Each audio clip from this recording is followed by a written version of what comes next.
Bonjour tout le monde, bonjour chers élèves. Aujourd'hui je vais présenter la deuxième partie de la radioactivité pour la deuxième année baccalauréat. La radioactivité.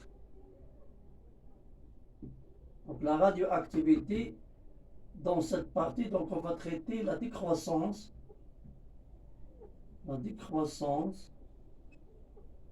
radio, la décroissance radioactive. C'est la partie 2.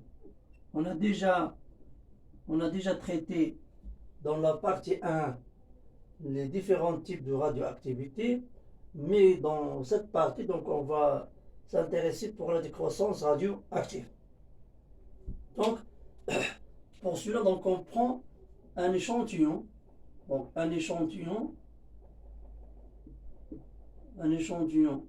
radioactif contient des ions radioactifs X, A, Z. Donc cet échantillon, donc à l'instant t égale à 0, contient un 0. Donc un 0 de X, A, Z. C'est-à-dire donc le nombre du noyau radioactif à l'instant t égale à 0, ou bien le nombre initial du noyau radioactif. Donc après une durée delta t, donc ou bien à l'instant t, cet échantillon contient des noyaux X, A, Z, sont des noyaux radioactifs, mais ça sont des noyaux restants. Donc X, A, Z, mais sont des noyaux radioactifs. Donc on note N du X, A, Z, c'est le nombre de noyaux,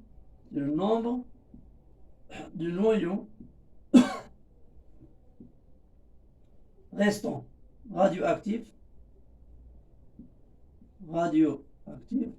restants. D'accord? À l'instant T. Donc, il y a aussi des noyaux fils YA', Z'. D'accord? Donc, on note N' de YA', Z'. C'est le nombre de noyaux fils. Donc, il y a une transformation naturelle ou bien la radioactivité. Donc, un noyau X, A, Z se transforme en autre noyau plus stable, A', Z', avec l'émission d'une particule A' seconde, Z' seconde. Alors, il faut faire attention que le nombre de noyaux fils, N', c'est égal le nombre de noyaux désintégrés. N10, c'est-à-dire le nombre de noyaux désintégrés.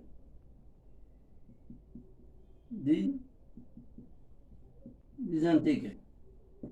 Alors, par exemple, on a 4 noyaux désintégrés, donc automatiquement il y a 4 noyaux fils. Alors, par exemple, ici on a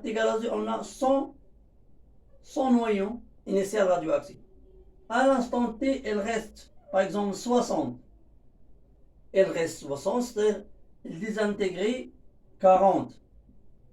Alors, 40 désintégrés, c'est-à-dire 40 noyaux fils. C'est-à-dire que 100 égale à 60 plus 40. C'est-à-dire, on peut écrire que, c'est important, que N0 égale à N plus N', ou bien N0 aussi égale à N plus ND. C'est la même chose. Donc c'est la première relation qu'il faut toujours tenir compte. Alors,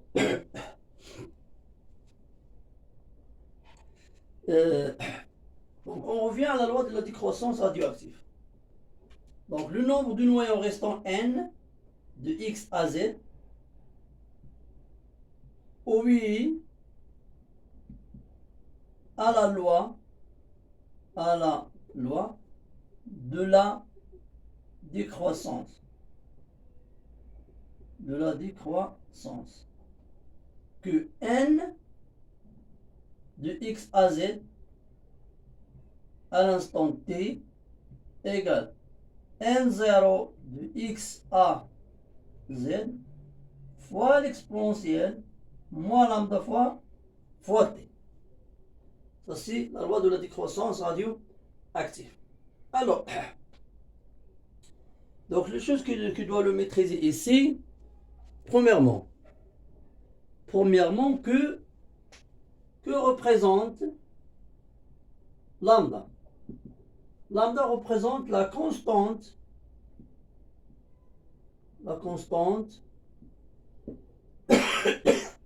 radioactive. La constante radioactive du noyau. C'est-à-dire quoi? Chaque noyau a une constante propre. Alors, il a exprimé lambda, il a exprimé en seconde moins 1.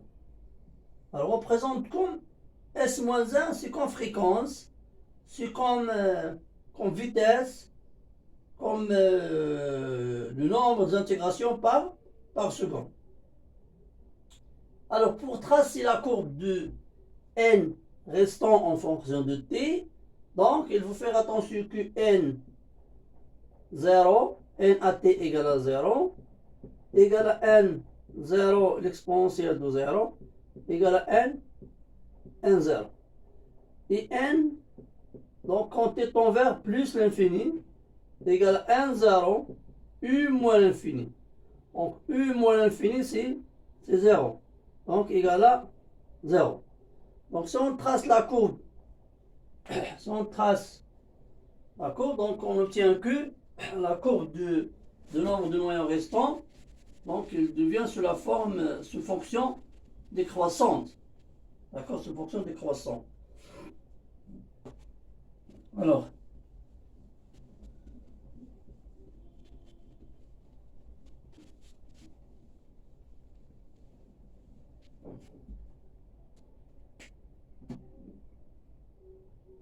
si on trace la courbe, donc on trouve que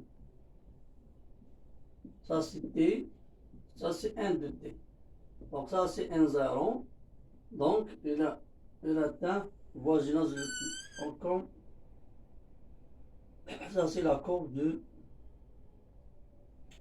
n en fonction de t. D'accord, ce nombre de noyaux restants. À l'instant t, c'est comme ça. Alors, comment on peut exploiter donc donc on revient à lambda. Donc lambda, on a dit que lambda c'est une constante radioactive. Donc on pose que tau égale 1 sur lambda. Ça s'appelle constante de temps. Constante de temps. D'accord? Constante de temps. Alors, on peut définir aussi notre grandeur, s'appelle demi-v. Demi-v, donc c'est quoi demi-v? Donc on peut... c'est quoi le demi-v? Donc demi-v d'un noyau. Demi-v d'un noyau, donc notez t1,5. Notez t1,5. Donc mathématiquement, n restant à l'instant t1,5, donc égale n0 divisé par 2. Donc c'est-à-dire que à l'instant t1,5, le nombre de noyaux restants est la moitié du nombre de noyaux radioactifs initial. Ou bien, une autre façon, que la durée, donc t1,5, c'est la durée au bout de laquelle la moitié du noyau radioactif s'est désintégré. Donc, c'est-à-dire que n1,5 égale 1,0 sur 2. Donc, on va exprimer mathématiquement, donc, on va exprimer mathématiquement T1 demi en fonction du lambda.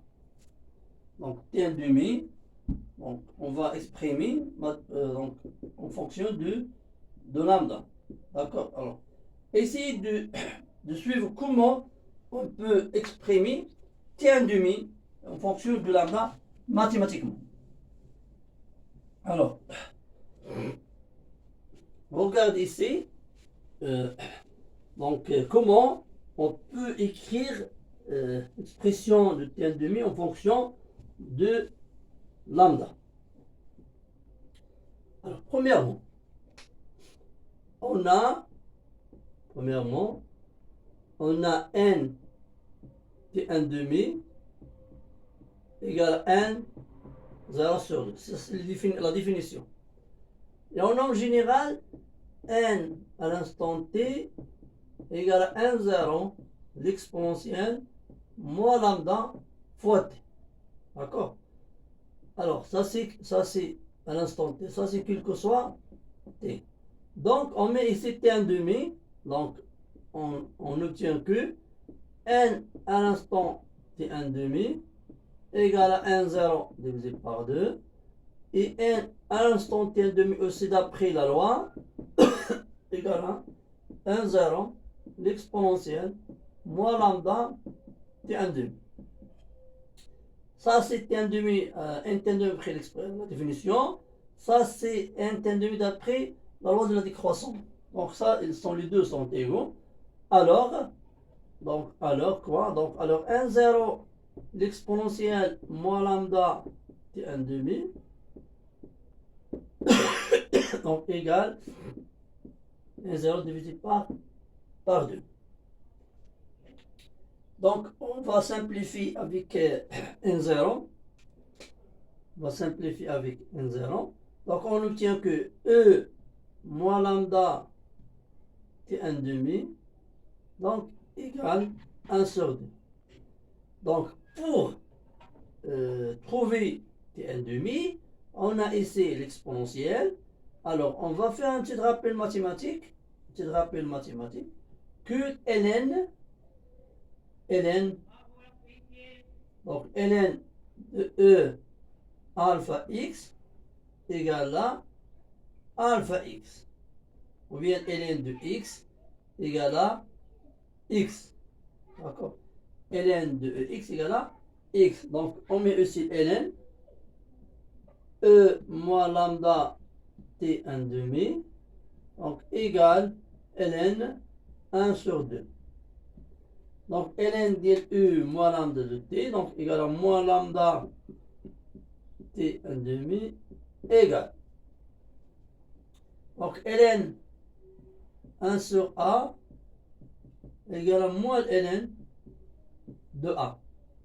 D'accord? Ln de 1 sur a égale à moins ln de a. Ln de 1 sur a égale à moins ln de a. Donc c'est moins ln de 2. Donc on obtient t1 demi égale ln de 2 divisé par lambda. Alors, donc 1, 2, 3, 4, 5, 6, 7, 8, 9. Donc on a 9 étapes pour exprimer t1 demi en fonction de lambda. Maintenant, donc,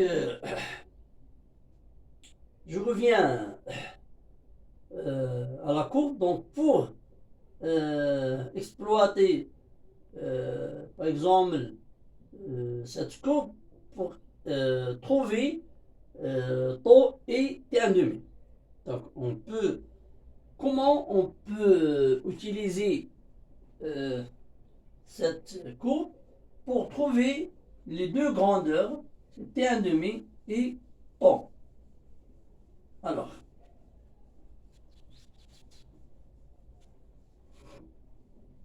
donc je cite ici premièrement comment on peut trouver taux graphiquement.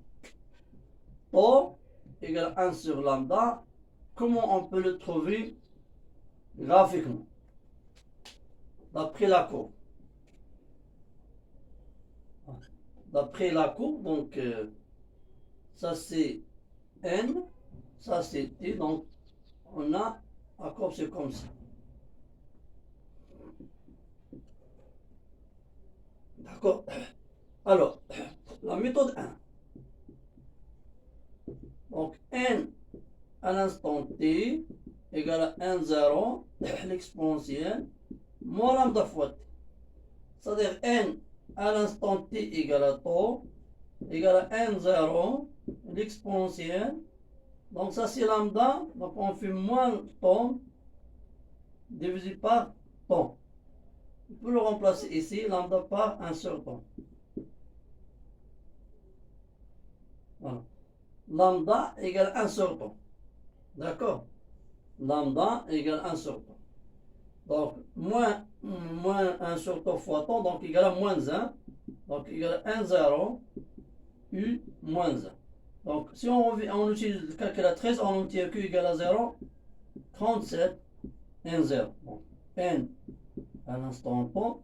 Donc c'est quoi temps? Temps, c'est la durée, donc au bout de laquelle le numéro restant égale à 37% de nombre initial. Donc ça c'est 1, 0. Donc ça c'est, on a noté Y0. D'accord? C'est donc quoi? Donc Y, l'ordonnée de Y de temps, de Y de temps, donc Y temps égale à 0,30% Y0. Donc on mesure ça avec la règle, on obtient Y0, puis on multiplie par 0,37, on obtient Y, donc par exemple ici. Donc ça c'est Y de 2 temps. Par exemple 8 cm, 8 cm fois 37, donc c'est presque 2 cm, on mesure 2 cm, donc on obtient que, donc on fait la projection, on obtient temps égal.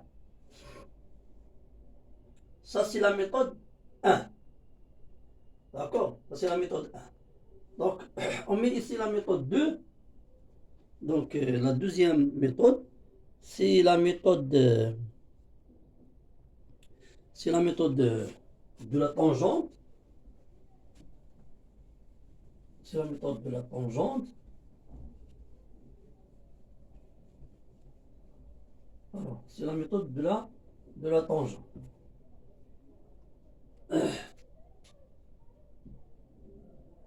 La méthode 2. Alors,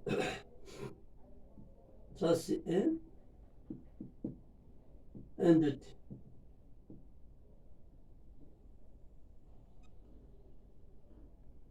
Donc, dans l'examen, bien, on contrôle. Donc, il y a une tangente ici.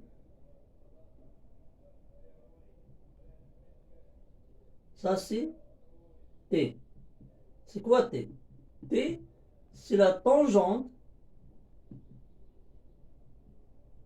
C'est la tangente à la courbe à T égale à 0. Donc l'intersection de la tangente T avec l'axe de temps, donc on donne temps. D'accord? Donc temps c'est l'intersection de la tangente à la courbe T égale à 0 et l'axe de temps. Ou bien mathématiquement c'est l'asymptote à la courbe. Alors pour le donc c'est T1 demi. Donc comment on peut trouver aussi T1 demi graphiquement? Ça c'est facile pour T1 demi. Donc on a ici 1 et ça c'est N 0. Alors on obtient comme ça. Ça c'est la courbe. Donc 1 0, on divise 1 0 par 2. Hein? Ça c'est 1 0 sur 2. Donc on fait la projection. On obtient T 1 demi. D'accord? Alors, en deuxième, ou bien en troisième partie ou bien troisième vidéo, Inch'Allah. Donc on va donner une autre, ou bien des autres courbes, ou bien les formes de fonctions de n, par exemple ln de n, ln de n sur n0, ou bien la courbe de nd. Donc il y a plusieurs courbes possibles dans le cas de la loi de la décroissance. J'espère que dans cette vidéo, donc, on a essayé d'expliquer un peu la loi de la décroissance et aussi donc quelques grandeurs, par exemple la constante de radioactivité et le constant de temps, le temps de demi-vie, etc. Et de les trouver à partir graphiquement, ou bien à partir de la courbe n en fonction de t. Donc notre prochaine vidéo, donc on va voir les autres courbes possibles, hein, et comment l'exploiter ces courbes pour déterminer ces grandeurs, par exemple tau ou bien lambda ou bien un demi. Alors je vais vous remercier donc pour votre attention. Et j'entends aussi vos commentaires et vos questions ici dans les commentaires. Alors bonne chance.